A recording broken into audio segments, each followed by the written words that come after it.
Good afternoon, everybody. This is Daniel with Peace and Plenty Farms, and it has been a good while since I've done any videos. This time of year, the days are so short and so cold that when the sun is up and it's warm outside, I am going as fast as I can ever love and go to get stuff done. The fiasco with the pigs, I'll have to do a separate video on that. Problems with the goat. I think I'm going to do a tragedy series, a three part tragedy series, and I'll probably start out with the incubators and tell you about that, the tragedy there, and then we'll do the pigs, and then we'll do the goats. So, and the sheep. So 4 tragedies. So on the incubator that we've got built here, this little, it's like a display case. I build these for the shop, and so I just had their glass and the doors and everything to build an incubator. And like I've said in all my other videos, redundancy is how I get this system to work. So what I mean is I have 2 heat lamps. There's one here, and you can see there's one over here. And I have 2 incubators, one here and one over here. And usually I'll have 2 different thermostats, but I just have one for right now. There's the turning tables right there, and there's one right there. So 2 of each of those, 2 of the heaters. So if a heater goes bad, there's one right there, and there's one right here behind the thermometer. Nice big thermometer so that I can see it from inside looking out. I've also got a night light right there that tells me if anything's gone wrong with the power on that 6-way. But up here at the top, I've got extra bulbs, I've got extra heat lamps, I've even got an extra 6-way up here, so that if the 6-way goes bad, I don't have to go rush to the hardware store or try to find one or whatever. I've got bulbs, I've got 6-ways, I've got extra food, extra water. This is their drinking water, and then I've got a little pitcher right here that holds the water that I use to set the humidity inside the little styrofoam incubators. Now, I thought I had everything rigged up to cover my redundancy.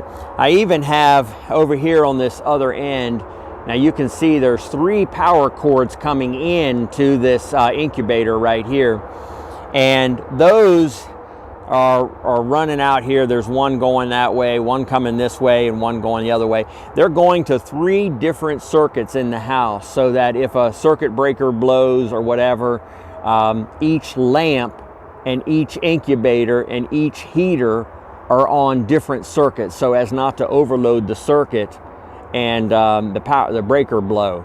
They're GFI breakers and GFI outlets on there, and of course the 6-way has the GFI on it. So for any overheating problems, the breaker blows very easily with 3 types of GFI in the system.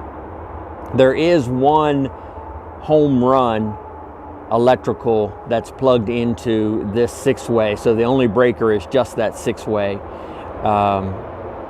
But I know the wiring on that is heavy-duty wiring in the house. I don't have to worry about it being a low-grade wiring, because I ran that wire myself when I was doing the remodeling.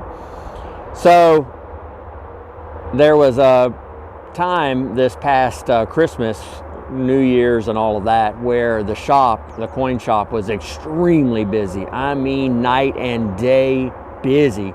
The busiest and the biggest sales and purchases that we've had in the 10 years that we've been there, times 10, probably times 15.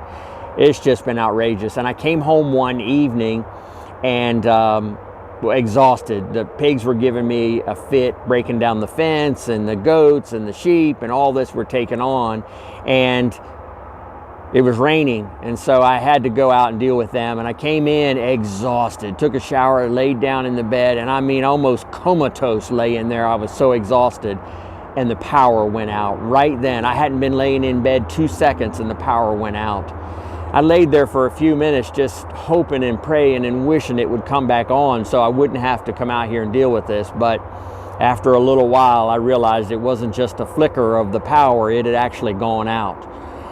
So I've got the solar system, which is right here, but it's not fully charged enough and set up to run this incubator, especially these electric heaters and these electric lamps and all. It would just use up a tremendous amount of power.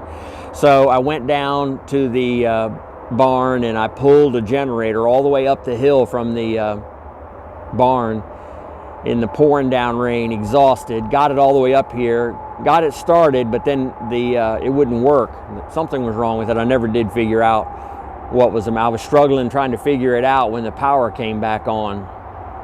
But it had been too long. The power had been out too long, and we lost all of the eggs that were in the incubator here.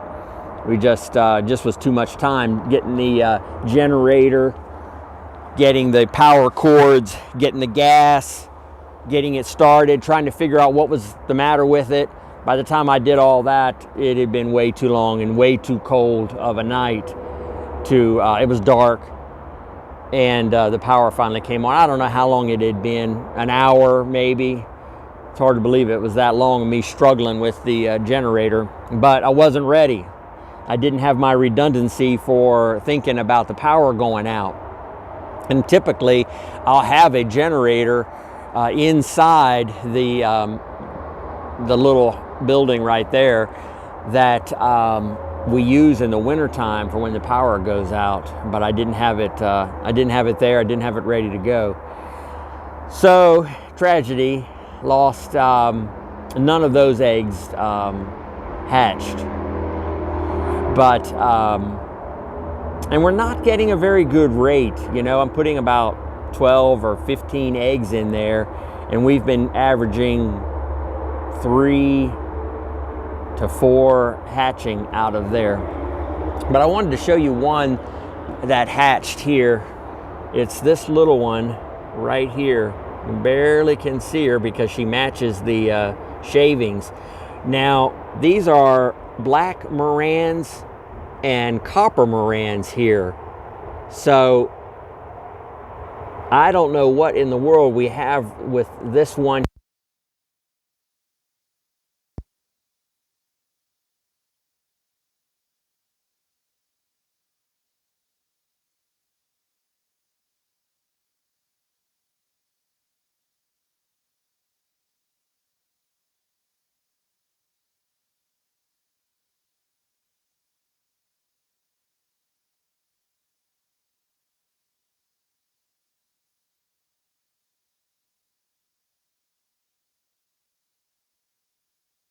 Really excited to see what happens there. And now if you look in here, you'll notice, I'm gonna try to get you focused in, that the one on the right is about 2 weeks older than the ones on the left. Sorry about that business phone call on my other line, but what I wanted to say is they're 2 weeks apart, and that's how I've been running these incubators here, 2 weeks apart, so that every approximately 2 weeks I'm changing out and cleaning out and reloading the Styrofoam incubator. Now, we're not doing any more. This is the end of January. February is gonna, too cold. I think that may be why I put 12 to 15 eggs in there, and we get anywhere from 3 to 4 or maybe 5 that hatch. So I'm thinking it may be just too cold, but I'm also wondering about the copper Moran rooster. I don't think he's doing his duty, so we'll see how that goes. Well, I wanted to do just a quick video. I'm trying out the new microphone, got it for Christmas, and seeing if it'll block some of the sound, because 95 is behind me, and in the wintertime there's no leaves on the trees, so this microphone is a new thing for me. But I'm going to try to get going, try to get organized, and do some videos, bring you up to speed. A lot of things going on the farm. Just a tremendous amount of activity. Even in the wintertime, rain, cold, snow, I get up and go out and do stuff because there is just so much that I want to get done to get ready for this spring, so I can really hit the ground running this spring. And plus, I never know when I'm going to get called into the coin shop to work there, so I have to have everything caught up and ready so that sweet Ingrid can take care of feeding things if I have to work. She's been covering the shop, Nathan's been covering the shop, so that's been a big help. Well, I appreciate everybody watching, and I'm going to bring you up to speed on the mistakes and the efforts that we're learning. School of Hard Knocks with the pigs, with the sheep, and with the goats. And just a quick note to let you know that Hannah, she was an older goat, and we were just letting her finish out her days here. She did pass yesterday, and so now Sophie, the goat, is all alone. She doesn't like that at all, so we'll have to do something about that, either get rid of her or get her a companion. But we'll be doing videos on that. Thank you so much for watching. Look forward to bringing you up to speed.